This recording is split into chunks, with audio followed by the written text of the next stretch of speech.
Hello everybody!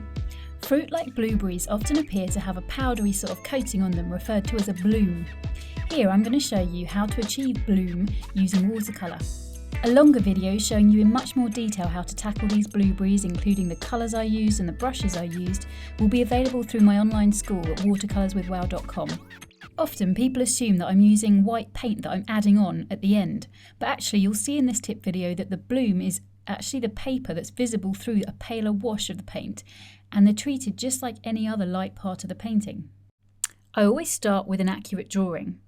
Then I focus on the very lightest parts of the blueberry, which in this case is mostly bloom and some little bits of highlight. So I add on a really watery wash to match that colour, and crucially I let it dry so that my next wash will simply sit on top and it won't mix in. Next, I take the consistency of my wash a little thicker so that it's more milky, and I apply it to the darker parts of the blueberries. It's now much easier to see where the highlights are so that I can make sure I preserve them. Already the blueberries start to have a little shape to them. Next, I go straight in with a significantly thicker mix of the same colour at a creamy consistency. I focus on only the very darkest parts of the blueberries and I apply the mix to those parts. A second, slightly more watery wash is applied over them as another layer, which will help to create some more gradual transitions to the lighter colours.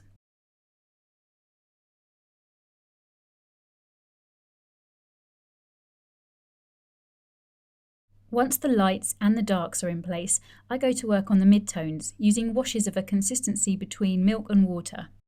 Seeing the darkest parts in place makes it easier to see that most of the lightest parts of the blueberries can be taken darker. These washes are also an opportunity to correct the hues as well as getting the right tonal balance. I'm not looking for a really smooth result with these washes. Instead, I want to use my brush strokes to recreate some of the markings, or rough visual texture as I call it, that I see on the blueberries. Always applying once the previous layer is dry, I apply the paint in the direction of these markings so that any little paint overlaps that occur will be helpful and create the sorts of marks I want.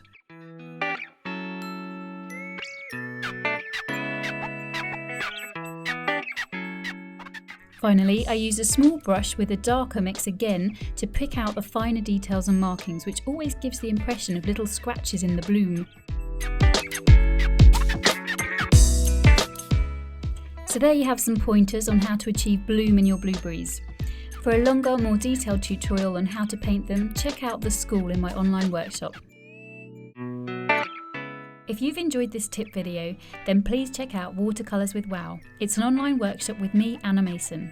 Membership is free and it gives you all my free video tips in one place, the lowdown on the materials I recommend you use, forums to get help and support from other workshoppers, and for those of you serious about taking your painting to the next level, I also offer step-by-step tutorials available through a low-cost subscription service.